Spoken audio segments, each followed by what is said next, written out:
Hi, everyone. Welcome to the Autism Consortium of Texas. We're just going to give everyone a few moments to join. We still have folks joining us.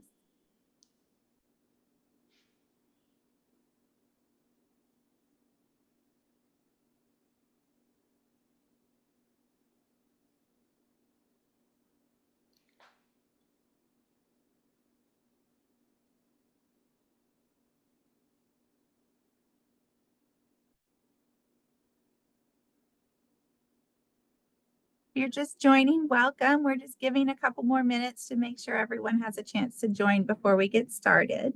Thank you so much for joining us today.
Okay, it seems to have leveled out. Welcome again, and thank you everyone for joining us. This is the Autism Consortium of Texas in our January meeting.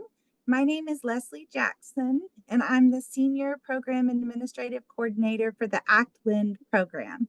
So ACT stands for the Autism Consortium of Texas, and LIND stands for Leadership, Education, and Neurodevelopmental and Related Disabilities. And we're able to bring you these presentations monthly. And we're so glad that everyone's joining us today. I have a couple of housekeeping items. One is, well, they're both just regarding CEUs. If you signed up to receive a CEU, please know that you need to stay on for the entire session to receive the CEU. And it will take me about a week, so you should receive your CEU certificate within a week from today. And then I'd like to just introduce Dr. Colleen Reutebuch. She's joining us today. She's a senior project manager and researcher at the Meadows Center for Preventing Education Risk at the University of Texas at Austin. And she's presenting today on improving reading comprehension for students with autism, a journey from development through initial efficacy. And I'll turn it over to Dr. Reutebuch now. Thank you for joining us. Good afternoon. Thank you for that welcome and a happy 2024 to everyone. I'm delighted to be with you today, and my aim in speaking with you is to describe a long-term endeavor involving collaboration that goes back to 2012. I'll highlight the process of moving from research to practice in the area of reading and autism.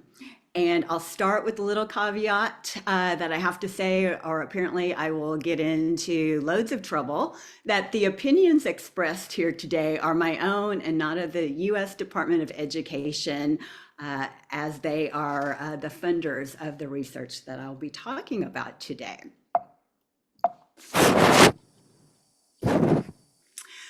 Let me start by acknowledging the reading enhancement for students with autism spectrum disorders team. I'll be referring to the work and the team as Project Read throughout the presentation. There are many people involved in bringing the work of Project Read to fruition, and I'd like to thank all our contributors. I want to acknowledge our funders, the U.S. Department of Education, specifically the Institute of Education Sciences. And I want to recognize Project READ's primary investigator, Dr. Michael Solis, who is at the University of California, Riverside, and my co-primary investigator and partner in Project READ, Dr. Sharon Vaughn, who's at the University of Texas at Austin with me. She is the executive director at the Meadows Center. So let me start with an overview of the journey I'll take you along on today. Many of my colleagues and I have been involved in this work for quite some time. Today, I'm going to share how the early development work led us to the point where we're at now, where we're currently investigating the effectiveness of a multi-component reading intervention that's designed to improve the overall reading comprehension of individuals in grades 4 through 8 that are identified as having autism. I'll identify some implications of this work, and I'll leave some time at the end for questions. Before I move on, just a little bit of history. Dr. Solis, Vaughn, and I are longtime special educators and reading researchers. We've centered much of our research around school-age students that are identified with disabilities, for whom reading comprehension is a goal. When I talk about reading comprehension, what I am referring to is reading to understand or to make sense of text, which goes beyond just being able to read the words on a page or on a screen. Reading comprehension is important for many reasons. The reasons that have motivated us to work in this area and to focus our attention on autism center around the fact that reading comprehension is important to the academic success and quality of life. Additionally, students on the spectrum have been identified as not generally having well-developed comprehension skills. Our work has focused on improving reading instruction and instructional materials for a variety of students with disabilities. The line of research that I'm sharing today targets adolescents that generally have reading improvement goals and have received a diagnosis of autism. So let me tell you how I've gotten to the point where we are today in 2023, where the Project READ team are conducting randomized controlled trials. People often wonder about how evidence-based practices come to be identified as so, and it can be a really long process to actually develop and investigate various interventions. So today I'll describe my personal involvement moving from development to what is considered the gold standard of research, and that is a randomized controlled trial. My journey began with development back in about 2012. And so I'll start with a little history because it provides some important foundation that's influenced our work today.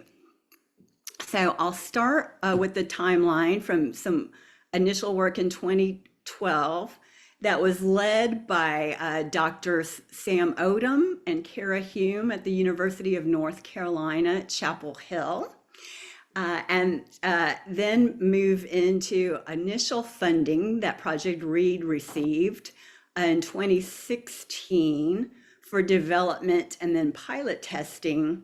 And that's followed by our current funding, which began in 2022 for Project READ.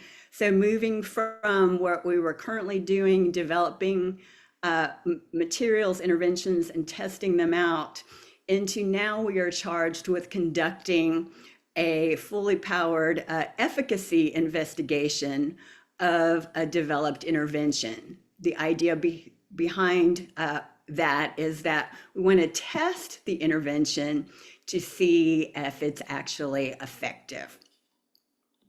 So I'll start with some background on the Center on Secondary Education for Students with Autism Spectrum Disorder, known as CSA. This is the work led by Drs. Odoms and Hume at University of North Carolina, Chapel Hill. And this project was different in that it brought together a variety of people with expertise in a range of areas. So there were experts who came together in secondary education, those that brought knowledge and expertise in autism, others that brought in their expertise in adolescent development, and others that were leaders in the field in family needs and support. So again, as I said, UNC Chapel Hill led this charge, but they brought together an ensemble of researchers from University of Wisconsin, University of North Carolina, Charlotte, folks from Vanderbilt, researchers from the Mind Center at the University of California, Davis, researchers from San Diego State University, and University of Texas at Austin. That's where Dr. Vaughn and I come in. This project identified a variety of areas in which it was thought that a comprehensive sort of packaged intervention was necessary, as well as continued research in the area of academics, social behavior, and post-secondary, all focused on individuals with autism who were enrolled in high school. And some of the initial work, again, really led to why we do some of what we do that I'll share with you on Project READ. So we started with CSA and these various investigators in conducting some focus groups. We actually conducted 28 of them across 4 states, and they were convened for the purpose of exploring the various context, considerations, and complexities that are associated with delivering and combining evidence-based interventions that are expected to meet the needs of adolescents with autism. We had the pleasure of convening over 150 practitioners, also parents of individuals with autism, other stakeholders, including students with autism themselves who participated in the focus group. And as an aside, I want to say that we also offered individual interviews for adolescents with autism who may not have felt comfortable participating in the group focus groups.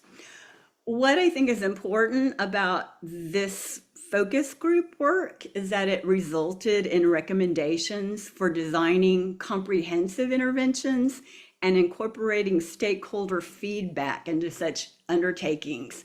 And it's what many of us continue to sort of follow that same path today. We sort of moved away from researchers working in isolation to develop an intervention or packages of interventions and then take them out to the field and test them.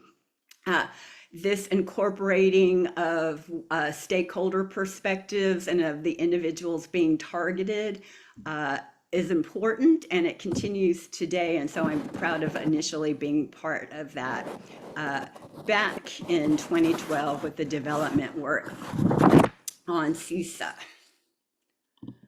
Additionally, some of the focus groups were specific to the various components, the intervention components being proposed, one of them being academic, which is what I was involved in. And in order to target academics, it was deciding that a reading intervention would be the way to go for the reasons I already mentioned, that reading is so important to the quality of life, and also because individuals with autism generally don't have well-developed comprehension abilities. And so these focus groups asked specific questions in addition to the larger package of interventions, specifically about what the researchers working on the academic component were thinking of putting together into an intervention targeting individuals with autism in high school. And a couple important things came out of these focus groups. One was that the participants who participated and answered questions specific about the reading intervention confirmed that there was potential benefit, that we were on the right track in thinking to include a reading comprehensive component for those individuals with autism that might need it. There were people in the field, experts, even people within CISA, the center, who had argued that considering the needs of individuals with autism, that perhaps reading wasn't as essential as some of the other components. So it was great to hear from the stakeholders that there was, in fact, a place for the reading component. Something else important that came out of collecting that data from our focus group participants is that the participants themselves really advocated that in the work that we were doing, that there was a great need to build in an understanding of autism for the instructional staff and practitioners that were going to be involved, for other students involved, that was important, and we took that to heart. Additionally, these focus group participants advocated that in whatever interventions we did, but particularly in the reading intervention, that the skills taught needed to be generalizable. So this shouldn't be something that students within the intervention learned in isolation and could only do within that isolated setting. They wanted to make sure that the intervention was something a student could transfer the skills and knowledge learned, whether it be from a reading specific class or English language arts. If students were expected to comprehend text, they could take their knowledge and skills from the intervention and apply them in social studies or in science or outside of school if there was a reading comprehension task involved. So now let me tell you a little more about the reading components themselves that made up these interventions. There actually ended up being two separate reading interventions that were part of this larger package that CISA put together for high school students who also had autism.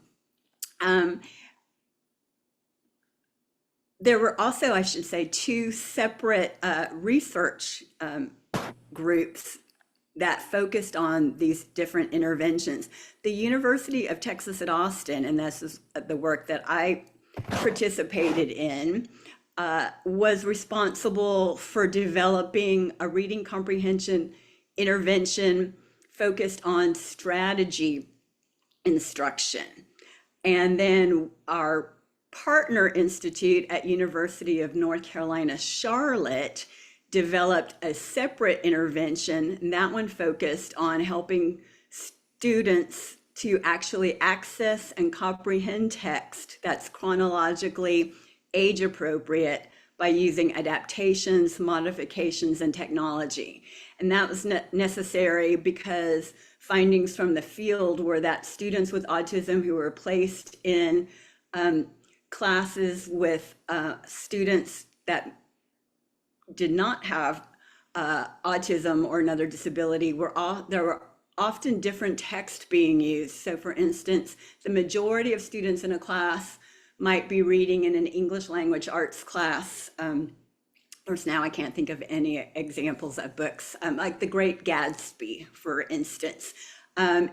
However, students with autism who might also be in that class would be given a completely different text, and sometimes very inappropriate text, like Dr. Seuss, which was not chronologically appropriate. And so that's what alternative achievement literacy provided, an alternative to having students not being able to engage in the text that everyone else in class was using, versus the strategy instruction that I was involved in that ended up being called collaborative strategic reading for high school. And that taught students to use strategies to enact different techniques for reading before actually getting into the text, during the actual reading of assigned text, and then certain skills and strategies to use after reading to better comprehend text. So I'll tell you a little bit more about the strategy instruction because I was involved in that, but both reading interventions once we developed our interventions, we conducted exploratory pilot studies, and we both used delayed multiple baseline designs. For the collaborative strategic reading high school intervention that focused on strategy instruction, we did pair students with autism, and we had 3 participants, and they were paired with 3 neurotypical students who volunteered to participate. And they were taught the strategies, and then the strategies were implemented as the students worked in these pairs over approximately 16 weeks. Additionally, there were tutoring sessions set up for the student with autism once a week, where they worked with the interventionist without the neurotypical pair involved to practice, rehearse some of the strategies, reading of text, and in some cases, they worked on practicing how to work cooperatively with the partner. So additional skills that might be focused on were making eye contact, initiating appropriate conversation, asking for help. Before the 16 weeks of intervention ever started, pairs were given training on using the strategies, and the neurotypical student was provided some background on understanding autism and working successfully with the person they were going to be partnered with. So I'll highlight some of the relevant findings from that work. And our descriptive data indicated that during treatment, so during the time that the students were involved in this peer pairing of using reading strategies, occurrences of social interactions increased, while instances of challenging behaviors decreased. And that for us was very eye-opening because it really indicated to those of us involved in this work about the possibility that challenging behaviors of some secondary students with autism could significantly be reduced through a combination of increasing the students' academic engagement and their social engagement through the use of reading strategies and through the peer partnership. I call your attention to this work because it influenced, as I've said, the work that we did prior to Project Read and then with the Project Read funding, and move into some of that work. Prior to our Project Read funding, my colleague, Dr. Michael Solis, put together a reading intervention based on some of the CISA work and other work that he had been doing on reading difficulties, and sort of headed in a new direction with this work called Design Experiment, which we're very excited about because, again, instead of researchers working in isolation, researchers go out into the field and collaborate with practitioners and others knowledgeable about the topic and the targeted behavior and or a targeted participant. So in this case, my colleague designed a reading intervention and then took it to some practitioners who offered some feedback and then implemented some of the interventions, at which time then the research team met with the practitioners to gather the feedback, have discussion about what worked, what didn't work, what could be changed, what could be enhanced, and then redesign the intervention based on that feedback. And again, we continue those important sort of loops of work today, instead of just designing things in isolation based on what we think works, because we know there's not going to be a chance of interventions being very successful if the practitioners who are responsible for implementing them don't have a lot of confidence in them, and if the individuals who are expected to respond to the treatments are not engaged in them. So that design experiment also led to, again, my colleague, Dr. Solis, conducting an observation study, this time in grades 4 through 8. And this work was done in conjunction with Dr. John McKenna.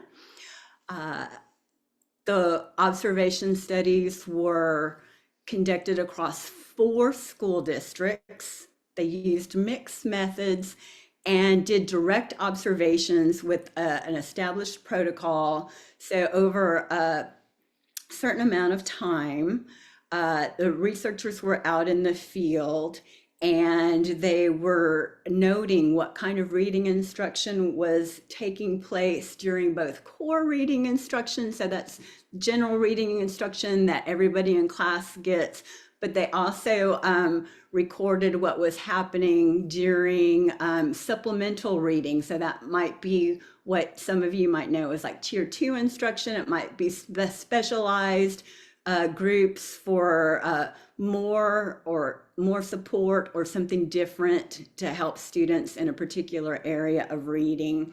And there were 34 students with autism that participated in that observation study. So now I'm going to take you to the results page.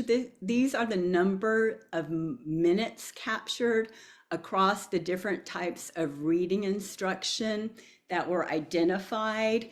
And those were categorized as at the top, more code-based kind of instruction versus towards the bottom, more meaning-based instruction. And what's important to notice is the difference between the number of minutes spent on meaning-based instruction, particularly comprehension and text reading, versus the more code-based instruction, things like phonological awareness and word reading fluency. So keep those numbers in mind as I go to the next slide. And here are the profiles of the participating students put together, showing sort of where the students are, with their abilities in reading comprehension and decoding.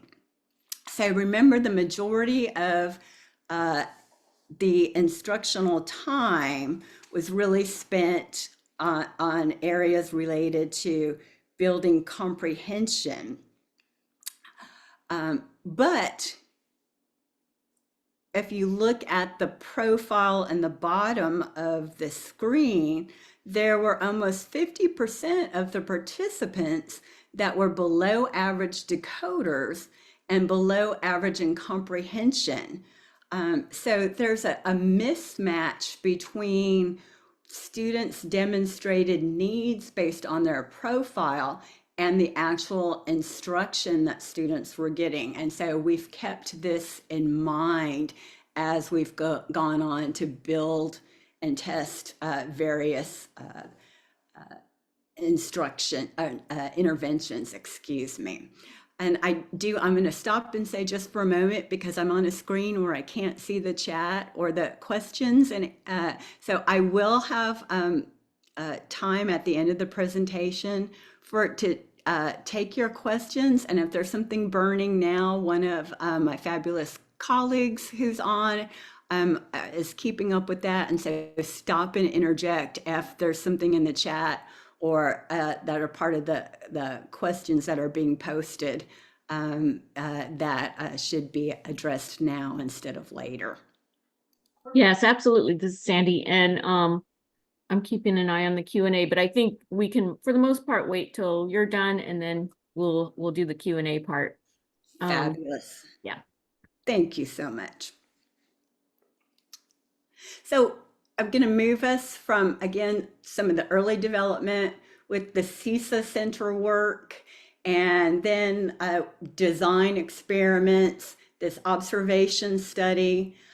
Now I'm getting into some work conducted with funds allotted specifically for Project Read and the Project Read team. And so next I'm going to talk you through two different studies we did on developing the comprehension of students with autism in grades 4 through 8. The first involved interest-based text, and the second that I'll share with you involved choice when it comes to text. So with the interest-based study, we compared a typical reading comprehension approach with interest-based text that included reading on each child's area of interest.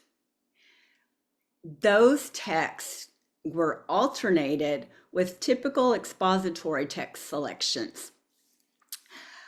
And our sort of hypothesis in doing this was that by using the process of interest-based reading, it might be easier for individuals with autism to comprehend and gain skills. Our findings showed that there were, in fact, consistent increases in comprehension and vocabulary compared to baseline. And these interventions were, again, one-on-one with individual students participating. And so here you see the multiple baselines for both changes across time in reading comprehension and then vocabulary. So moving from interest-based, where we saw lots of potential, we moved into doing a choice study. And so unlike with the interest, this time we put students into small groups who worked together, getting an intervention that really focused on both in developing their vocabulary and reading comprehension. It was multiple baseline. And instead of using interest-based text, this time we alternated between giving the students a choice where they could make the selection of the text to be read for the day versus on alternate days during their intervention sessions when it was researcher selected text. And what came out of this work is while students indicated that they really enjoyed having choice, there weren't any real significant differences across the vocabulary and comprehension outcomes. But some important lessons learned with conducting the study the way that we did. One of them had to do with the high degree of heterogeneity across the students, and trying to put them in groups really made us sort of rethink the value of grouping students for this type of intervention. We also found that many of the students had impacted decoding skills. So this was somewhat confirmatory of the observation studies that we had done earlier. This work also really led us to think really deeply about the role of language and reading comprehension. And obviously language impacts reading. And the conclusion that we came to was that students were more likely to use language in a one-on-one setting. And we're talking specifically, of course, students with autism, using language in a one-on-one setting versus small groups. And so that, of course, has influenced our project redesigns moving forward, where intervention is designed to be delivered one-on-one, one student with one interventionist or tutor. But so keeping this first cycle of funding of reading funds for Project Read in mind, we moved from development into an interest-based study to choice-based, and next was to move up to a group design. Now, small group, underpowered, but a pilot study, and with the purpose being to test the promise of a multi-component reading comprehension intervention to support improved reading performance on our targeted audience of individuals with autism in the middle grades 4 through 8. So let me tell you a little bit about this design, because now we've moved away from single case design into a group design. So what happened with this is that students were pre-tested and then matched and randomized to either receive the Project Read intervention or to serve as the control, where they would continue with business as usual. So whatever their regular reading instruction was. This matching and randomization was done by an independent researcher, and the matching was based on reading fluency that was done during the pre-testing assessment, and then also the independent researcher matched on symptom severity of the individuals with ASD, and the symptom severity came from a GARS-3 measure, which is a scale that provides the data once collected is categorized with a rating of a 1, 2, or 3, 1 and 2 being indicating students' support needs are on the lower level versus a 3 indicating higher support needs. So in total, we had 28 participants, 15 of whom were randomized to receive the Project Read intervention, and 13 who served as the control. Again, these students were all grades 4 through 8. They had to have a diagnosis of autism to participate. as well as a designated history of reading challenges, and we worked across 4 schools. Our interventionists or our tutors were either research staff, in some cases in our Dr. Solis and his schools, there were paraprofessionals in the school districts who received the professional development in order to deliver the intervention. All of our, and I'm going to call them tutors, the people that delivered the intervention, received training prior to the start of the intervention. And once intervention began, our tutors received weekly instructional coaching, and that was provided by project leads. As I mentioned, this intervention was designed and delivered one-on-one, one tutor, one student. We had a total of 30 lessons, which were meant to be delivered 30 minutes per day. And the average number of lessons completed by our participants was 27, and that ranged from some in treatment receiving a total of 23 lessons, while others were able to get through all 30 lessons in the time allotted. We did record all sessions, and then we post-tested after the last session. Our intervention included components that we've identified from previous work as being essential to build reading comprehension, and that those components include a focus on teaching academic vocabulary. Another component was prosody, so working on reading rate and intonation while reading.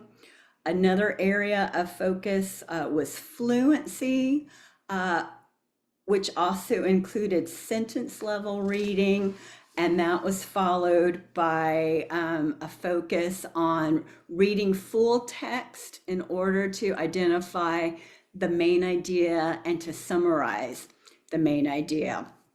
And our testing included a variety of measures.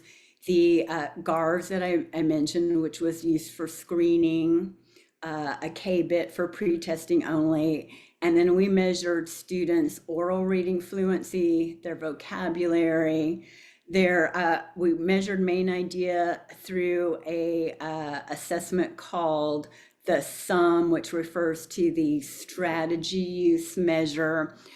We did the test of silent reading efficiency and comprehension, the TOSRC, and finally the Woodcock-Johnson passage comprehension was given as part of our testing package. And our purpose in putting this intervention together and then testing it was really to look at the outcomes for those receiving the treatment in the area of vocabulary and comprehension. And we were interested in the moderating effect that we hypothesized might be there depending on symptom severity. So where the students were on their support needs. Our work, our findings from this work again showed that there was a lot of promise in the area of building both the vocabulary and the reading comprehension of students, particularly those that were identified as having those lower support needs. That's the lower symptom severity. Our students that participated and actually received the Project Read lessons, acknowledged that the sessions were helpful, and also that the lessons and participating actually helped them improve their reading.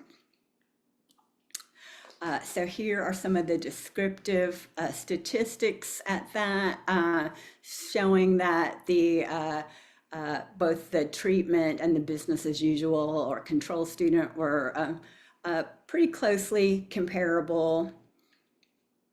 And then some of our pre to post test measures, we didn't get effects in all, but we did get effects in the vocabulary and in the reading comprehension area, which again, we see as pretty promising.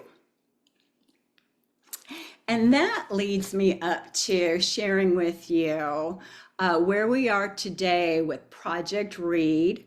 And I want to share the actual components, what they look like, and show you a sample lesson. We are in the first year of conducting an efficacy study. So we are charged with, over the next 3 years, of a testing Project Read with what will end up being a total of 180 students in grades 4 through 8.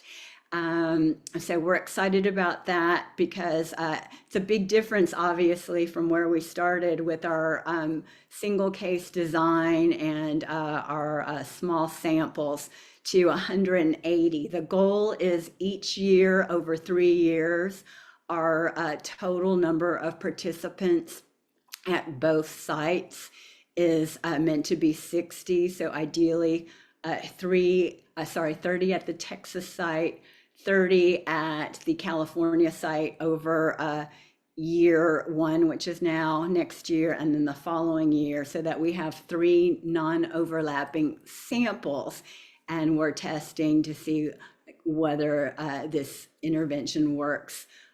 We provide, the research team provides the interventionist. They do work one-on-one with the students assigned to treatment, just like in the pilot study. Students are randomized, and then they are either placed in the control or comparison group or the treatment group to receive the actual lessons. And this is what they receive. So we're very proud of our materials. We've moved from 30 lessons that were pilot tested to now we have 50 lessons. 50 lessons meant to be delivered daily or as close to daily as possible for consistency, lasting approximately 30 minutes each. And there's a lot of time built in for the students to practice their reading and also to use their language. So this is the view that our tutors would see. They see their directives on one side and then see on the other side, they get a visual of what the student will be looking at and responding to. And next I'll go into what the student sees only. It's a little less busy, and then talk you through the intervention. So we always start with building academic vocabulary, those essential words that are important across content areas and that students often struggle with. So we directly teach in Project Read 30 of them. So in over a 5-week span, they'll learn 3 words, but then review those throughout the week. So by the end of 50 lessons, they should learn a total of 50 words. So this is what the tutor would show to the student receiving the intervention. The tutor would introduce the word, which is publication. The tutor would state the word.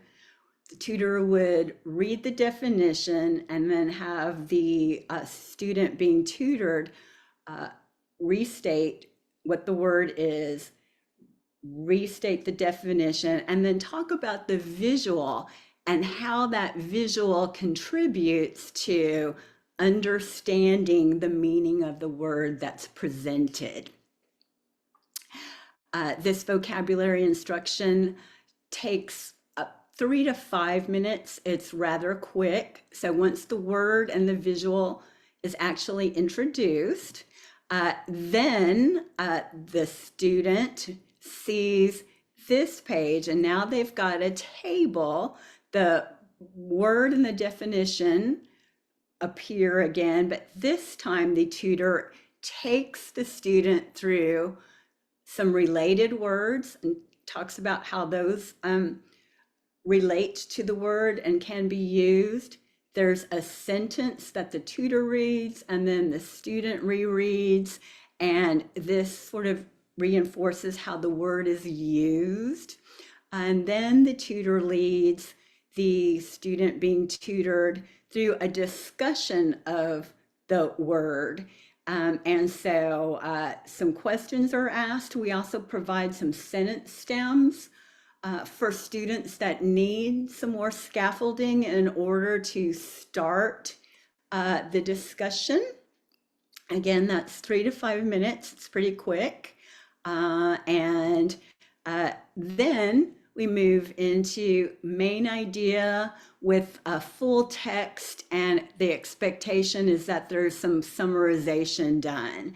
So the text is introduced, and then the tutor always does a model read and has the student being tutored following along, and then the student does a read after. So there's practice with the reading before the tutor asks the student to think about and use the text to identify who or what this passage was about and what's most important. So that's how the main idea is sort of summed up here. This is probably 15 to 20 minutes of the instructional time.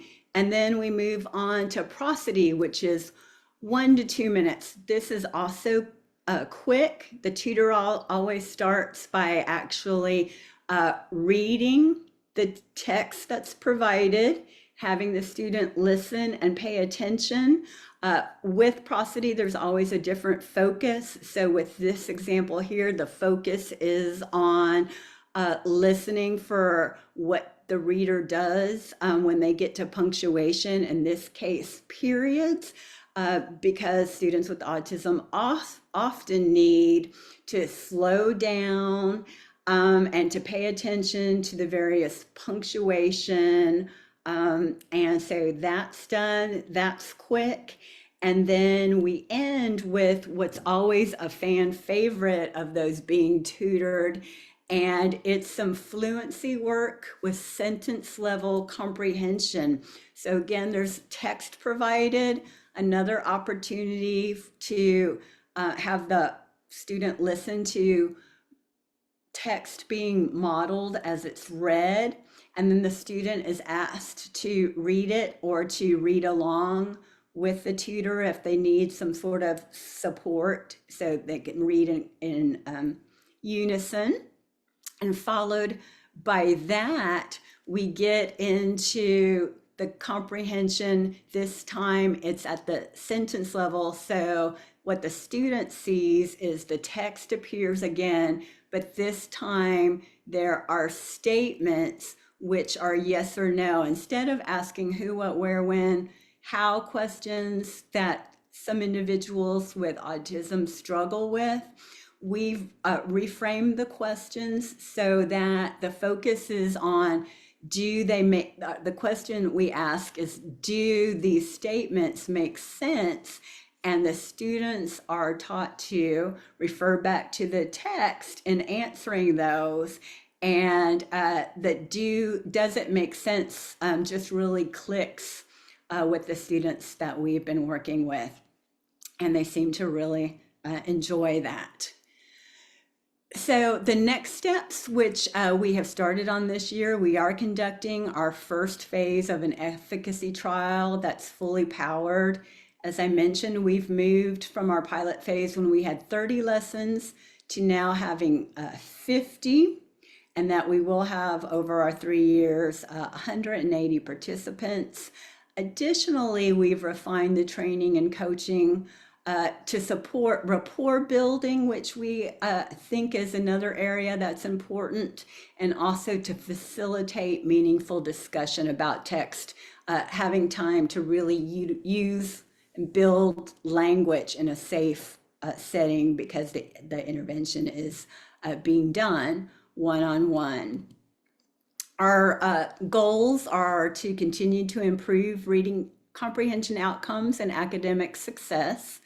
We also want to contribute to the research base on interventions for individuals with autism, and we want to increase the motivation and reading interest of students with autism. Our research questions have expanded.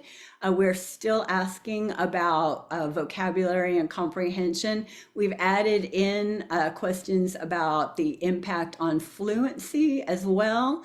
We also want to know if outcomes of the intervention are maintained. So we have plans to do follow-up testing approximately 3 months after intervention.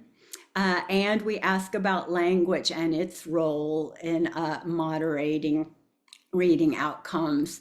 And as in our pilot study, we have social validity questions that go to our participants, because we know if students aren't engaged, if they don't like it, if they don't want to participate in it, then it doesn't have any value. So we want to know what we can do so that students do want to participate in it.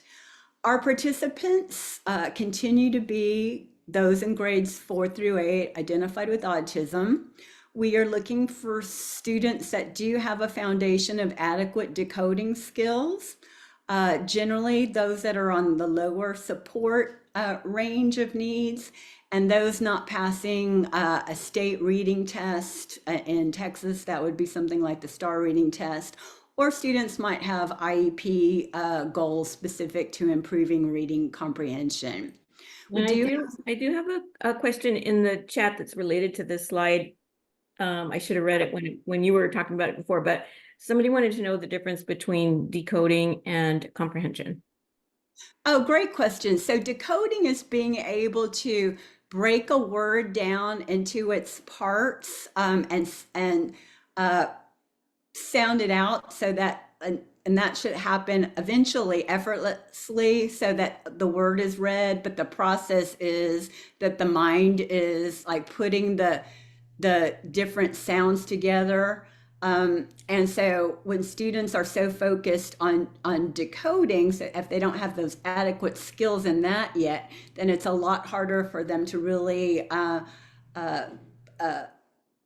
put a lot of attention into meaning of text-based meaning, because they're so focused on trying to sound out words.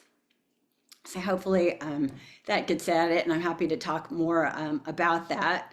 But so let me share our exclusionary criteria. So reasons students would not be eligible to participate in Project Read would be if they're a non-English proficient, or they're an English language learner in a newcomer program. Our materials right now are all in English. We also exclude visual impairments, blindness, and hearing impairments as a disability category. And we exclude individuals whose primary mode of communication is other than speech. So that might be individuals who use augmentative communication or sign language. What's different about the current version of Project Read, we are blending a standard protocol approach, but there's flexibility built in, right? We offer different reading levels depending on where a student is in their reading.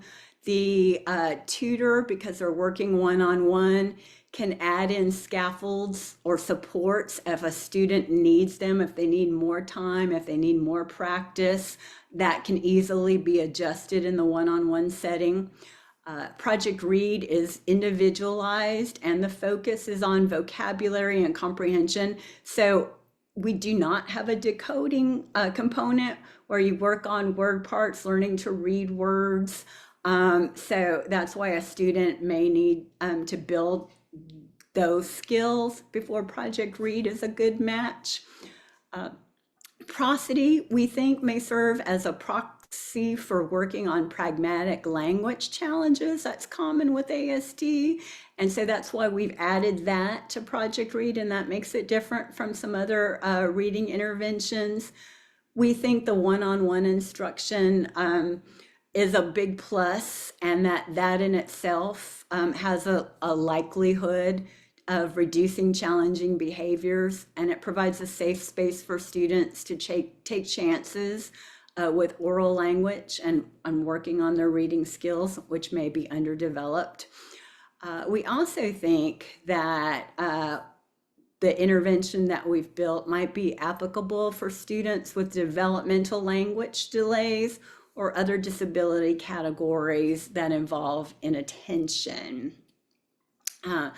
I'm going to take questions in a minute, but I just want to thank you and let you know that the slides, which will be shared with you, you'll have access to them at some point. Do you have my email address as well as that of Michael Solis, the primary investigator, and there's the address for the Meadow Center if you want to learn more about this or many other projects that the Meadow Center is involved with. And if you will bear with me for a moment, I'm going to stop sharing so that I can actually see some of the questions and things in the chat. And I thank you again for being here, and I hope that it was helpful to you.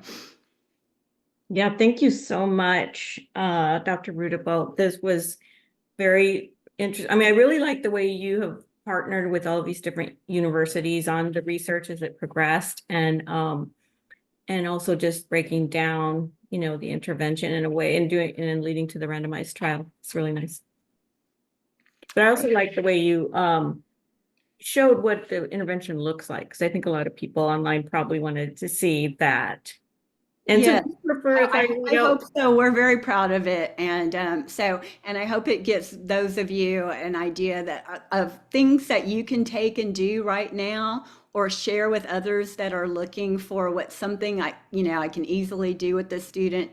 Some of those things there, just the reading to a student, sharing vocabulary, and talking about different aspects of the reading, we think have a lot of benefit. Absolutely. If you want to, I can read you the questions and then you can answer, or you can read them. I'm sure I've got the Q&A pulled up. I see Okay. three questions. Is that what I should be looking at? Yes. I'm going to start at the bottom and move up if that's okay. There's a question about, do you have English language learners or English as a second language in your studies? Great question. If so, what did you learn about this subpopulation? Being from Texas, I of course think this population is very important, and I've done a lot of work, as has Dr. Solis and Dr. Vaughn, with English language learners. We haven't incorporated Project Read into, or we haven't added enhancements that might make it more effective to meet the need of English language learners yet. That's certainly something we'd be interested in doing in the future. We're trying to show that the basic intervention as designed works first, and that's certainly another area where there would definitely need to be enhancements and adaptations to best meet the needs of English learners, which is why they are excluded at this point. The question moving up is, has this research helped to make changes to special education service delivery? Another fabulous question. Thank you so much for that. I certainly hope so. On a small scale, I'd like to think so, and I think my colleagues would tell you that from the various collaborators at schools we've worked with and parents and teachers that we've shared the work with. As I mentioned early in the presentation, the journey from development to practice to what actually is out in the field can take a long time. I think the average is like 7 years, but it can be longer. While we've presented and made our findings available, our materials aren't broadly distributed yet, and we're not trying to sell anything. We're just trying to put a package together, and eventually we'll make those available. But we've got to first go through the process of investigating them to show that they're effective. We did on a small scale, but now we're trying to do that on a bigger scale. And then as what happens in research is that generally other researchers then take the work and try to replicate it and show that that they can get the same findings when done under similar conditions. So small scale, yes. Large scale, not yet. With this particular work, Project READ, but I think a lot of what came out of the Center on Secondary Instruction for Students with Autism, CSA, that work is still going on, and I think that is definitely contributing to service delivery. And we hope to continue to do that on a larger scale. And then another question on collaborative strategic reading high school. And someone said they love the peer component. Thank you. We do too. I think that's so important because sometimes a peer can, get another student to sort of perform in a manner that the teacher or interventionist might not be able to get alone. And reading involves not only just reading the words, but making sense of them. So we think that working cooperatively with a peer really helps do that. The person who asked the question goes on to say that they know of younger kids with autism who begin reading at a very early age and continue to be avid readers. Is there any research you know of where students with autism with strong reading skills inform how to teach students with autism who struggle with reading? That is another very, I think, thoughtful question. Thank you for answering it. I don't know of any particular research, but I do know that researchers are incorporating more students and individuals in general with a variety of abilities and getting feedback. So I know Project READ, we have advisory groups made up of other individuals in higher ed with knowledge of autism and reading. We also have an advisory group of individuals with autism and that have knowledge and interest in working and supporting individuals with autism. So I think more of that kind of feedback is being gathered, and I'm hopeful to see it both in research and in eventual practice. Great. And there are some questions coming in on the chat as well. Oh, great. So I could start off with Leslie posted this from somebody. It says, do you or your team have intent to go into other languages besides English? And I think you might have touched on that a little bit already. Spanish, probably just because of, Dr. Solis is in California, Dr. Vaughn and I are in Texas and have already worked in that field. So that's a natural progression. And then the hope is that other researchers who work with individuals in other languages will take some of this and adapt it and make it appropriate to serve students who speak a variety of different languages. Yeah, great. And one thing to note is that when you do a randomized control trial, just for the audience to know, you have to have kind of a homogeneous population. So you can't have a lot of variability because that you would have to have a larger sample to be able to tap into that variability. So the approach of starting with a group and then expanding it to other groups and other studies is really a great approach that you're talking about. Another question is, do you have data of this intervention for high school with autism or disability? There is a lot of data because CISA, the work that came out of University of North Carolina, Chapel Hill, University of Texas, Dr. Vaughn and I participation was only during the development phase. So that was the first 2 years. But the other researchers went on to implement, we did, very small pilot studies of our individual components, but in their initial 5 year of fundings, and then they were funded for a different cycle, they continued to research.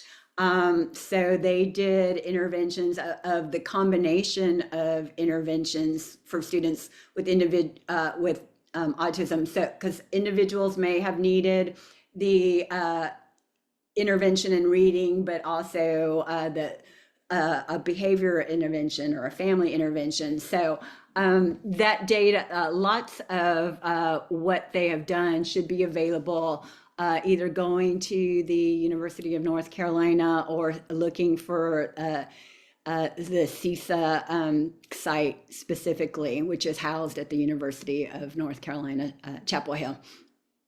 Thank you. Another question was, were the school districts used in rural or urban areas or both? Another great question. It was a combination of both. Great. And there was one other one up here. There were so many different steps in the process. What are some things you would have done differently when looking back now? That's a great question for reflection. What would I have done differently? I'd love to have my colleagues involved to answer that as well. We learned a lot from doing the small groups, but if we could go back and do it again with the choice, I think just because we know that at least the impact that we seem to be able to capture from working on one-on-one may have shed different findings than what we got with our choice study, because that was done with combining students to work in small groups versus individually. But I also know that doing some small group work is useful to the field because it's pretty hard to have the resources to be able to provide one-on-one instruction to students. So I think another line of work that we'll pursue in the future is once we finish this work with doing the one-on-one, even though it might be the best, like what is the group ratio where you can still get effects? Can we move from 1:1 to 2:1, 3:1? We've done that with some other work, particularly in the area of learning disabilities, where the effects start to drop off after like 4:1. So it'd be interesting to pursue that question focused specifically on autism. So that's probably, well, I don't regret that we did the group study. I wish we could have had time to also have conducted the same type of study one-on-one to compare the differences. Great, thank you. Yeah, and I think that's all the questions we had, but if anybody wants to actually ask a question verbally, you're welcome to do that or post another question in the chat. Leslie and Javier will look out for allowing you to speak if you are interested in that. And just give it a minute and see if anyone else has a question.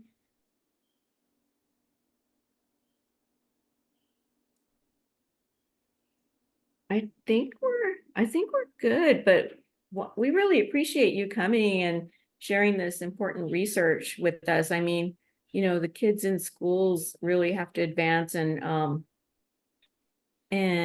do well. And I really like the findings about the behavioral, you know, reducing problematic or challenging behavior through just being, you know, better understood and better like engaged, like you said. I think that's a really important finding.